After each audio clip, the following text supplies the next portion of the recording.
What's going on, everybody, and welcome back to FBA Capital. And today I'm bringing you guys another daily range case study on none other than NAS100. So without further ado, let's get right on into this video. So the first thing we're going to do, like we always do, we're going to start off by getting our 3-point outline that consists of the previous day's high, previous day's low, the previous day's Asian session range. So from 18 o'clock all the way to midnight, that's what I delineate as the Asian session range. Boom. And then the last part is going to be the 12 a.m. open. So there's going to be a few areas in price in which I want you guys to pay attention to. The first area is going to be right up here. Second one's going to be right here. Third one is going to be down here. Now, not much really happened today on the grand scheme of things, but I'm going to break down how you could have potentially caught this sell trade and how you could potentially catch it in the future. So the first area I want you to pay attention to is this high up here. Why is this high important? It's important because this is the previous day. The previous day's high was right here. Actually, let me fix it a little bit. Make it kind of perfect. But the previous day's high got ran through right here. And also the previous day's high in the Asian session range got ran through at what time? 1:30. And this traded into where? Traded into 14,300 big figure level. Well, kind of. It looks like it missed it by literally a point, which is kind of crazy, but you see what I mean right here. If I go to it, it's off by 2 points, but essentially 14,300 is where we have this high of the day that was created after London session pushed, cleared this high of the Asian session range and the previous day's high.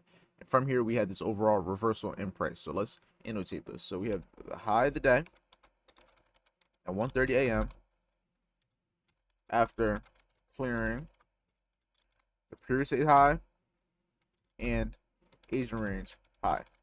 Now, why is that important? Because when you get highs and lows that get cleared during the London session, a lot of the times when they clear a high or say tap into a big figure level, as you can see it did right here, a lot of the time these ends up being the highs and lows of the day. So that's going to be a little tip for you guys to be paying attention to in the future.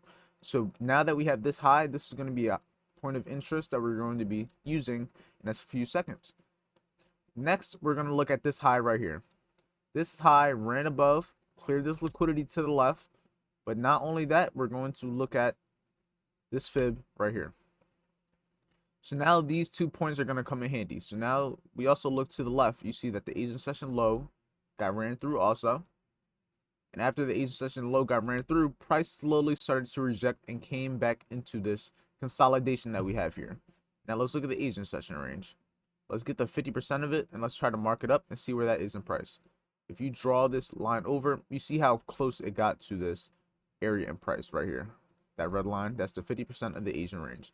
Now we're also going to use our fib. So from this high all the way to this low. Why this low? Because this is the low that was created right before price had its major push that cleared liquidity to the left. So we're going to pull our fib. I already know what it's going to be. It's going to be a continuation right here. So this 38.20% rejection. I'm going to delete this right here. But we had this 38.20% rejection. And mind you, this is an area of high volume. So say, for example, if you take your volume profile and use it from this low to this high, so the high lowest point to the highest point, you see that this area has a lot of volume. And this line right here is just a point of control. This is where the majority of the volume was in. So if you take, say, this rectangle, I'm going to take a regular rectangle. We're going to get rid of the volume profile real quick. Draw the rectangle over. You see that the highest point that had the most volume before any of this was here. So let me put that volume profile back again. So from the same place, that low to the high. Hold on, let me go a little bit right there. Get that high. You see that this was the high point of major control, meaning this is where majority of the volume was. Now the volume profile, I'm not an expert at it, I'm still learning, but nonetheless you can see how it played a part, and all it's doing is showing you where the majority of orders are at.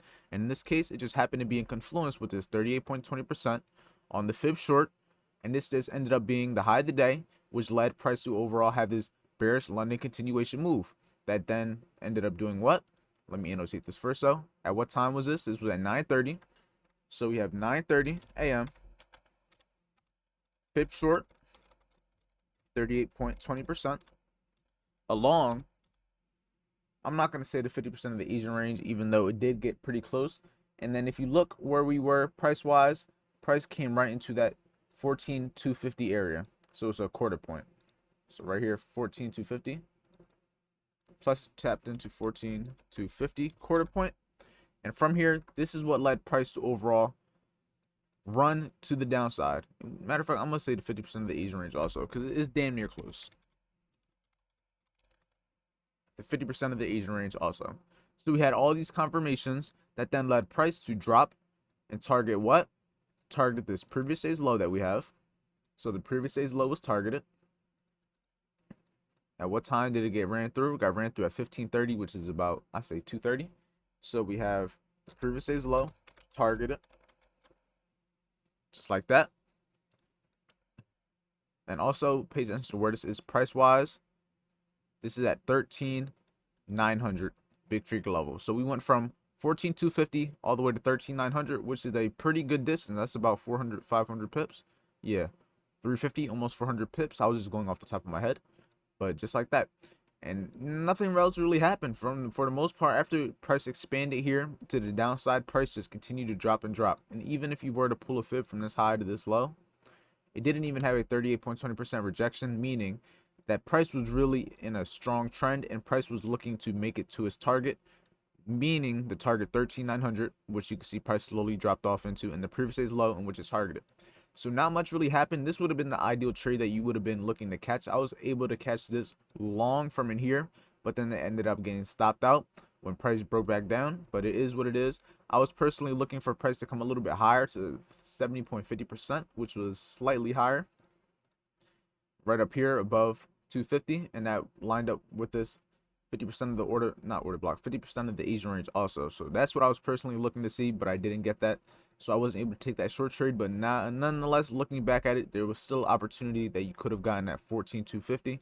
And even if you would have got in around here, or even at the 38.20% level, which I took off back instead of this one, if you would have gotten in at the 38.20% level, stop loss above this London session high, that's still only about 70 pips for a potential 300 to the previous day's low. So the risk reward is perfect. But now let's get the schematic of what happened today. We had the Asian session range. London came, cleared the highs, created the high of the day. And then from here, price just slowly expanded to the downside throughout the day. So this is a clean and very good example of a bearish London continuation move that you see these on a weekly basis. I'm not going to say daily, but you see these types of setups on a weekly basis. They're not always going to be perfect, but once you see them for how they are and the characteristics that they present, you start to realize certain other things in price. For example, right in here, price, nah, it didn't even come to 14,100. This price area right here, this whole thing is just very strong bearish momentum. So I'm not even going to get involved in this, because on a average day, this is probably going to retrace to 38.20% and retrace into this 14,100 level that is also in confluence with that level. But in this case, it didn't. So it is what it is. But with that being said, this is just a short little video just to give you a brief explanation on today's price action on NASDAQ. And with that being said, if this video was helpful in any way, shape, or form, make sure you like this video, make sure you subscribe, and also make sure you join the Telegram. The link is going to be in the description. I send the daily range like this one every single day, send the video, and you also have access to a group of traders, a community of like-minded individuals. So if you want to join it, it's free. The link's in the description. And with that being said, hopefully everyone enjoyed this video. If you did, like, comment, subscribe, share with a friend. Stay motivated by the fear of being average, and I'll see you all in the next video.